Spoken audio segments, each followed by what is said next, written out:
কেদারপুরে যে 6টি কেন্দ্র রয়েছে তার মধ্যে এই 1 নম্বর ওয়ার্ডের বাসিন্দারা ভোট প্রয়োগ করবেন একটি কেন্দ্রে।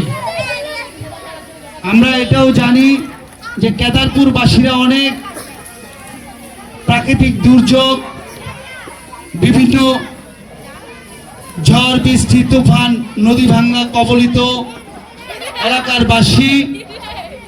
আমরা বিনীতভাবে অনুরোধ রাখব, প্রিয় যারা আমাদের মা বোনেরা বসে আছেন, আগামীতে এই পদ্মা নদীর ঘাস থেকে আমাদের অন্তত বসত বাড়ি রক্ষা করার জন্য, উন্নয়নের ধারাকে অব্যাহত রাখার জন্য, এই বেড়িবাঁধকে মজবুত করার জন্য বাংলাদেশ জাতীয়তাবাদী দলের মনোনীত প্রার্থী আমাদের জননেতা আলহাজ শফিকুর রহমান কিরণ ভাইকে আগামী জাতীয় সংসদ ইলেকশনে আপনারা দলে দলে যুক্ত হয়ে ভোট কেন্দ্রে গিয়ে আত্মীয় স্বজনকে নিয়ে ভোট প্রয়োগ করে এমপি নির্বাচিত করবেন।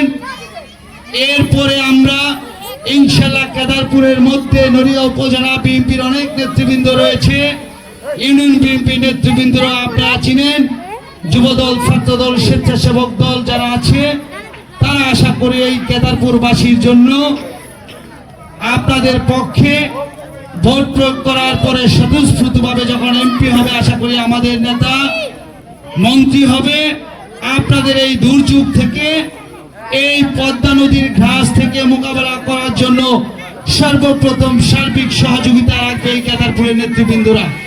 সেই প্রত্যয় আশা রেখে আগামী দিনে সকলকে ঐক্যবদ্ধভাবে থেকে জাতীয় সংসদ ইলেকশনে ভোট প্রয়োগ করবেন সেই আশা ব্যক্ত রেখে আমি আমার আলোচনা শেষ করলাম।